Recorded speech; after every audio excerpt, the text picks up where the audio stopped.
So with your journey from starting practicing Shaolin in your 20s to now, what are the what are the highlights? What are the key moments of the embodied dimension of that practice? Were there some hardships along the way? Were there injuries? Were there points where you kind of intensified your training, or points when you had to change your approach to it, over different phases of your life? What comes to mind in that journey? Oh, all of the above. Okay. And well, first of all, I cannot say that martial arts training was easy. I think that traditional training, and I like the traditional system of training, but it pushed me to my limits. And I think that's what I loved about it. It was the most challenging, remains the most challenging practice I have. I have a PhD in hard sciences, but I think martial arts brings that challenge even many degrees past, that kind of, even that academic challenge. So I think, yeah, and so it was not easy. And at first, like anybody who begins learning martial arts, I think most people, maybe some people come to it very naturally and everything comes very easy for them. But that was not my case. There was a lot of movement and ways of understanding how to move that were very challenging. If I could understand how to make a movement into chopping wood, I could understand it. Or if it was something kicking a door, these things are easy to understand. Mm. There are many complicated movements that aren't. And, working on so many aspects of the body. So at first, my first challenge was standing up straight, my posture.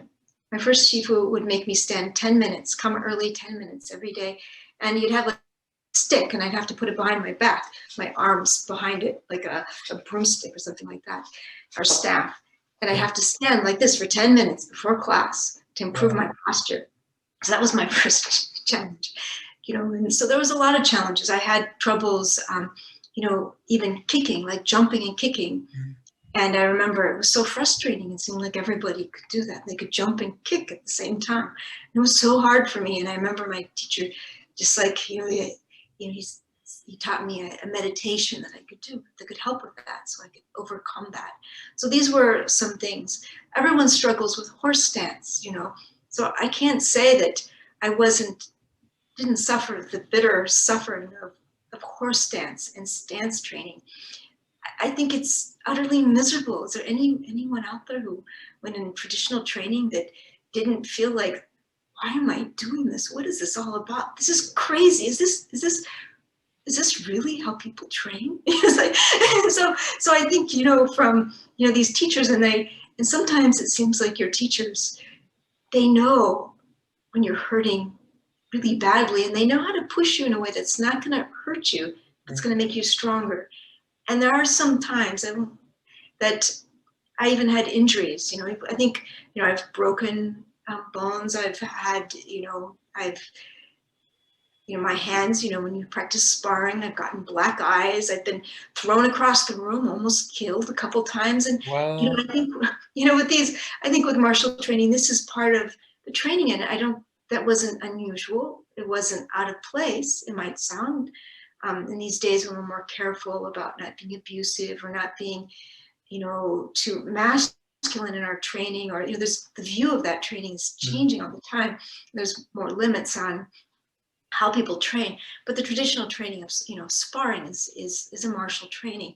So part of that, that was hard. I remember the first time, the first Sifu, he made us stand in line. We all had to get slapped in the face. I'm not saying was the right way to train people. I'm just saying these were the things that really, wow, they changed, they change how you look at things and how you look at pain and your ability, your body's ability to heal and overcome things. And I was never hurt by this training. I was usually only hurt when I did stupid things, or a couple times in sparring. Yeah. But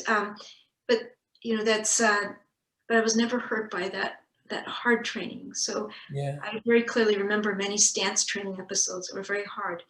Now, you say as I changed, when I started studied Chinese medicine, I started to look at my training very differently as I began to understand the energy systems of the body and how energy moves through the body from a Chinese philosophy. All of a sudden, my martial arts training really came alive for me.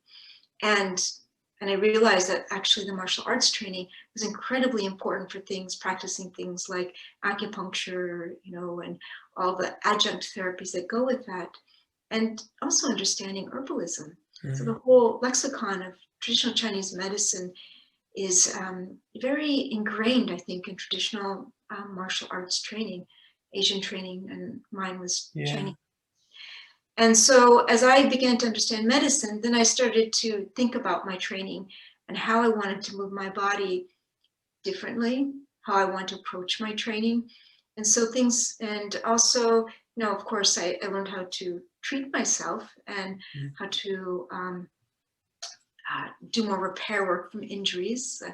Luckily, because of because of some yoga training and that kind of thing, I had a good appreciation of stretching. So that was already in my training, my daily training was this appreciation of really taking time of conditioning the body and stretching. And then that together with this Chinese medicine and that's why I became much more interested in the internal martial arts and the Wudang martial arts. And then as you moved into, from kind of, I said, more external to internal styles, was that a new chapter? Was it a new focus to learn how to soften the body and relax? Oh, it's a constant struggle. I don't think I'll ever stop struggling with trying to completely relax. Yeah. To completely be embodied. Yeah. I think that's part of the charm of the practice, is that it's an endless struggle. We're always endlessly struggling to find the ultimate reality, the ultimate movement, the ultimate embodiment. And it's not only physical, it's all aspects of our being. And so, yes, and I think when I started learning internal martial arts more, I began to appreciate what an endless journey it is. I knew martial arts was endless, but I began to realize how difficult internal martial arts training is. It's difficult in a different way. It's not just about holding horse stance anymore. It's not just about holding those postures or having the physical strength to practice for hours, do 1,000 kicks or all these kinds of things. It's an internal practice, an internal strength, and everything takes practice. That's of course the key to all this training is practice. There's no secret, it's just practice. Yeah. And you can learn a lot. And these practices, teachers always told me these practices will teach you if you practice them. And that is my experience. A good teacher can shortcut that journey, but taking authentic traditional practices and practicing them, even on your own, over a long period of time, they teach you. And the teacher can't teach you everything. They can only open the door. We know that. And so, practicing. But what I wanted to say is that lonely by yourself practice that all martial artists know who practice for a while, there's no way around it, is and internal practices, what, you even have to do more and you have to go deeper and it's harder. And I find Tai Chi really hard. It's much harder than the harder styles. The soft styles are really hard. People think they're easy, but actually they're a lot harder. No, I agree. And in mentioning teachers, could you describe your transition from practitioner to teacher? Oh, there was never a transition from practitioner, but adding on teacher, it was a little bit kicking and screaming. I would never think of myself good enough to teach, I never think of myself as a master and of any of these arts. But my teachers asked me to teach at some point, and with their permission and with maybe some good reason they asked. I'm not saying that I was so skilled, but sometimes you don't have to be that great master. Sometimes you don't have to be the most skilled person on the block. you just have to have enough of an understanding of something that you can share something with other people that can help them. And that's what I noticed. And most of my teaching has been in more internally focused practices. And that's where I find that people can benefit so much. And you can use your own personal experiences and your own practices and insights to help people. So I first, at first I was asked to teach, I started teaching meditation, I was teaching yoga, I got asked to teach Qigong, Tai Chi, all these things, and, and some martial arts too. And again, like I said, I was kicking and screaming, but I did it just because my teachers asked me.